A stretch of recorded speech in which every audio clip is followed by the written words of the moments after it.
Bonjour et bienvenue dans toi, votre web dis-moi émission que tu cinéma m'aimes, favorite, un même grand si c'est moment un de mensonge. cinéma. Ou pas. Nicolas, alors on a essayé de faire croire que j'avais des problèmes gastriques la semaine dernière, la raison pour laquelle il n'y a pas eu d'émission. Oui. Hé hé, bienvenue dans votre capsule vidéo hebdomadaire. Cette semaine, Emma n'est pas là et non, petit problème, petit souci gastrique. Et donc voilà, je serai seul aux commandes de cette émission. Alors comme ça, tu as essayé de faire une émission sans moi? Oui.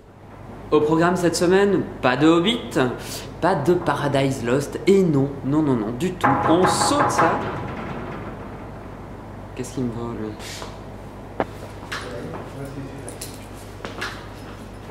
On notera quand même que quand je tente de faire les choses, je ne peux pas y arriver. Et donc comme ça, tu n'as pas aimé Brabanson? Non. C'est un téléfilm pour la télévision. Ah, t'as regardé déjà ces images? Ça, mon vieux, tu vas... Ça, mon vieux, tu vois... Ça, mon vieux, tu vas me le payer. Une comédie musicale, 50% flamande, 50% wallonne, un beat belge, que dire de plus? Une comédie romantique à laquelle on ne croit pas, un surjeu impossible, éprouvant. Voilà, du téléfilm au cinéma. Voilà, ça vaut la télévision, ça ne vaut pas grand-chose de plus. Est-ce que l'on remettrait une petite couche de chanson? C'est tellement beau quand tu chantes. Et toi, dis-moi que tu m'aimes, même si c'est un mensonge. Dis-moi que tu m'aimes, la vie. Qu'y avait-il à voir la semaine dernière? Eh bien, la semaine dernière, il y avait un double retour sur Cannes avec Mr. Turner et Coming Home. Il y avait également un beau documentaire. Oui, il y avait Dancing in Jaffa, donc pas forcément le documentaire le mieux réalisé du monde, mais en tout cas le sujet est fort interpellant. C'est une manière très intéressante, on va encore me blâmer d'utiliser ce terme, mais il n'y en a pas forcément d'autres.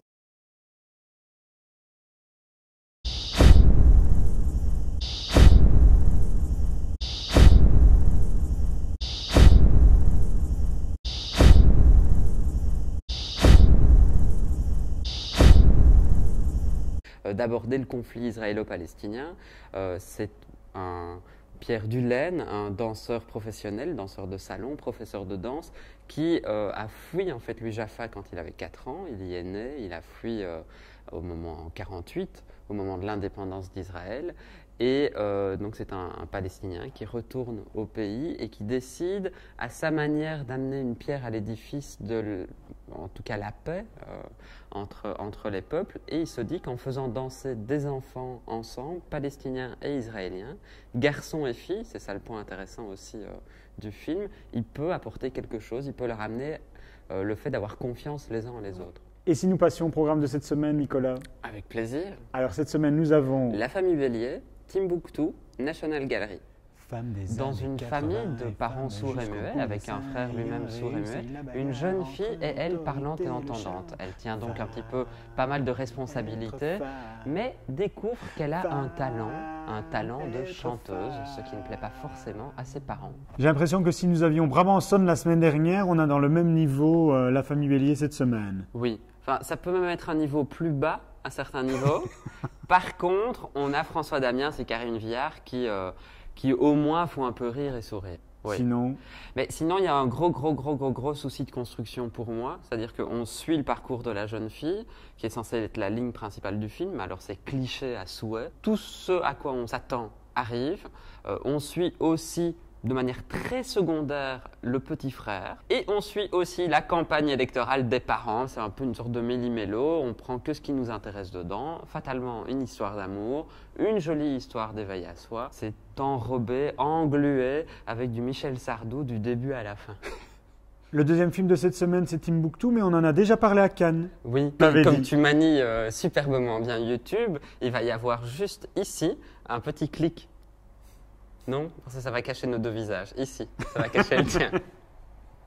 Retrouvons Timbuktu, où je dis que je suis relativement déçu, que le sujet est très fort, que l'approche est visuellement vraiment forte, mais que pour moi, il y a un vrai problème de scénario, que c'est trop décousu, et que soit ce n'était pas suffisamment écrit avant, soit il a perdu la moitié de la matière quelque part. Il y a des rôles de femmes vraiment formidables. C'est un film réellement engagé. C'est un sujet très très fort. On voit quand même toute cette liberté féminine, ces femmes qui se battent pour leur liberté à différents niveaux. Et on découvre que le seul personnage qui est réellement libre, c'est le personnage de la folle, donc c'est celle qui est complètement en marge de la société. Donc pour ça, c'est vraiment un film qui est très riche, très dense, très fort. Pour moi, par contre, il y a des vrais trous.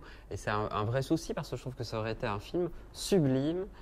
Et il lui manque ça. Il y a des scènes par contre qui sont juste prodigieuses. Il y a une scène où des enfants jouent au football sans ballon. C'est d'une poésie, j'ai rarement vu ça. Nous allons terminer cette émission par un documentaire de 3 heures sur la National Gallery que Nicolas a fortement apprécié, mais peut-être un peu long. Oui, d'ailleurs je ne suis pas torse nu pour le vendre, signe que je ne suis pas certain. Mais c'est pas que un les film folies roumain. Non, mais c'est un documentaire. Ah. Tu te mets nu aussi pour les documentaires? Il faudrait peut-être. C'est vrai. Allez, vas-y.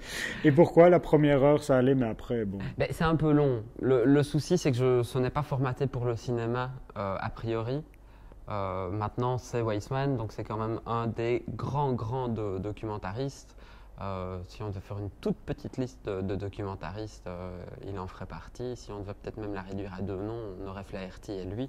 On en oublierait quand même beaucoup en chemin. Il a vraiment une approche, une volonté de ne pas être didactique dans l'approche à aucun moment. Donc on n'a pas d'intertitre, on n'a jamais les noms des différents intervenants, on ne sait pas quelles sont leurs fonctions, on ne sait pas à quel moment on est dans ce musée, donc on n'a aucun repère temporel. Est-ce que ça peut être un documentaire que l'on attrape comme ça au vol, comme une installation justement dans un musée Non, parce que quand même on suit des points, on a quand même des points, on a différents axes qui reviennent et qui se complètent. Ce n'est donc pas une installation. Ce n'est pas du tout une installation. Nicolas, nous allons rester là pour cette vidéo. Nous nous retrouvons mercredi prochain pour un nouveau grand moment de cinéma. Au revoir.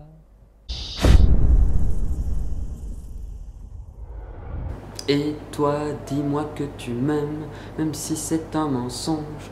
Dis-moi que tu m'aimes, la vie est si triste. Eh bien, à la semaine prochaine. D'ici là, n'hésitez pas à nous suivre, me suivre sur Twitter, Facebook.